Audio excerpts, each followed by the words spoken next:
Once upon a time, making comparisons between modern fascists and the Nazis was considered bad form. Godwin's law, which was always intended as a joke, stipulated that the longer an online argument continued, the more probable a comparison with Hitler and the Nazis would become. So at last, now that the far right is happy to make those comparisons themselves, we can dispense with Godwin's law and restart the task of highlighting the relationship between today's racist far right politics and the darkest period in world history, the Nazis and the Holocaust. Earlier today, at the opening of the European Parliament, Nigel Farage led the members of his Brexit party in turning their backs on the Parliament and European democracy during the European anthem. In an interview after the stunt, Farage drew all the parallels himself, saying, "What is disrespectful is to take the ancient nation-states of Europe and without asking anybody's permission, turn it into a country." This idea of the ancient nation-state, a code for the ethno-state, is a central myth of the racist far right, and Farage's supporters will be well aware of what he was actually saying. That's his reason for this show of utter contempt for the European Parliament and for democracy. The truth is that Europe has never had a so-called ancient nation-state. The idea of the racially pure ethno-state is a fiction invented by ideological racists to legitimise their crackpot theories of white supremacism. Farage's own state, the United Kingdom, is not, and has never been, a nation-state, ancient or otherwise. The UK is a composite state of three nations, England, Scotland and Wales, and the British-occupied 6 counties in the north of Ireland, and we can only think of the United Kingdom as an ancient state if we're prepared to think of 1921 as ancient. Belgium too is a composite state, becoming a state only in 1839, as is Italy, unified between 1815 and 1871, and Germany, also unified in 1871 and reunified in 1990. Look, we can play this game all day. There is no ancient nation-state in Europe or anywhere else. The idea of nations and nationalism just isn't that old. Nations, ethnicities, racial difference and language are the result of human social and cultural evolution, and nothing else. Syrians are different to white English people only because the human communities that populated these areas, and which have been in a constant state of change ever since, have undergone very distinct social, cultural, linguistic and political evolutions over an incredibly long period of time. What this means is that in essence, that is, in what makes us all human, there is absolutely no difference between a tan or brown-skinned Syrian who speaks Arabic and a white-skinned, unintelligible, knuckle-dragging, racist thug from Stepney. Yet this fictive notion of the nation as a volkish, pure-blooded enclave of superior human beings has remained right at the core of European racism since the advent of the modern nation-state. In fact, like conspiracy theories and European anti-Semitism, we can think of this as a virus, a meme in the proper sense, the epidemiology of a bad idea. The bad idea part shouldn't need much in the way of explanation.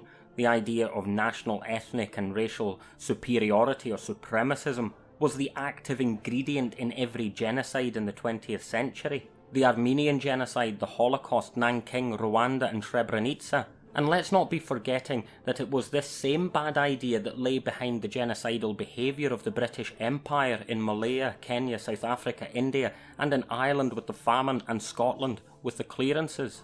But it is a virus, and that's to say that it didn't spring from a vacuum. One group of people learned this bad idea from others, and Britain actually provides this study with an ugly feedback loop, from British imperialism to the ideology of German National Socialism, to modern post-imperial British racism, or quasi-fascism.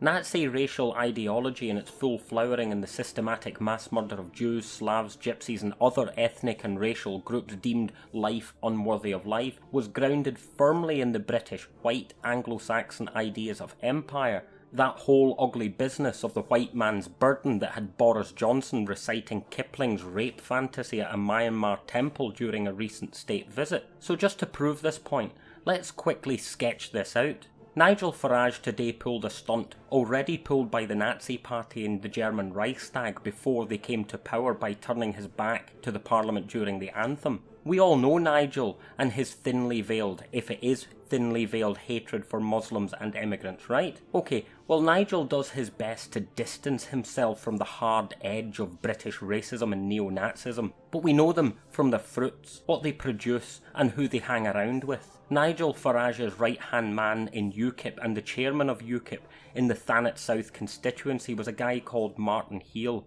Heal admitted to the BBC that he was a member of the racist far-right National Front in the 1970s, the organisation that gave us Nick Griffin, and the most recent mutation of the overtly racist and anti-immigration British National Party.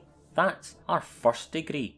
Our second is the formation of the National Front in 1966 and 67. Arthur Kenneth Chesterton, cousin of J.K. Chesterton and a member of the openly white supremacist League of Empire Loyalists, brought the leading lights of British neo-fascism together. This was people like Andrew Fontaine and Philip Maxwell of the British National Party, John Tyndall and Martin Webster of the Great Britain Union, and David Brown of the Racial Preservation Society. Now that name is a bit of a giveaway. The thread linking all of these men together was their links to the right wing of the British Conservative Party, pre-war British fascist movements, and the fascist side of the Spanish Civil War, and our first real connection to Adolf Hitler and German Nazism. Chesterton, after moving to London, joined the British Union of Fascists in 1933, the same year Hitler proclaimed the birth of the Third Reich and opened Dachau, the first Nazi concentration camp. In the British Union of Fascists, he was a close associate of Oswald Mosley, Hitler's man in Britain, and served as the party's director of publicity and propaganda and chief organiser, effectively making him like Britain's Joseph Goebbels. That's Hitler's propaganda minister for the uninitiated until 1938, before the British government banned the party. Mosley and the British Union of Fascists bring us right to our third degree of separation, and this one brings us to Britain's Nazi sympathiser king, Edward VIII, and his Hitler fanatic wife, Wallis Simpson. In 1931, Oswald Mosley visited the fascist dictator of Italy, Benito Mussolini, an association that kept him in the loop of Anglo-German fascism, tying in Hitler, the soon-to-abdicate king, the fascist leaders of Spain, Romania and Hungary, and the horrors of National Socialism, totalitarianism and the Holocaust. Now, in case you haven't been following, this genealogy we've sketched gives us 3 degrees of separation between Britain's current racist far-right, Nigel Farage, Nick Griffin, Tommy Robinson and their ilk, and Adolf Hitler, and German National Socialism. And these aren't tenuous links either. This is a hard pedigree of disciple and pupil all the way from the Reich Chancellery in Berlin in 1935 to the Brexit Party headquarters in Victoria Street, London, today. Right now, the frightening truth is that these people are gaining strength. Through Boris Johnson and the hard right of the Tory party, their ideas, old and dangerous ideas, are once again becoming acceptable, even respectable. Personally, I don't think we have much time before this virus captures the state and makes dissent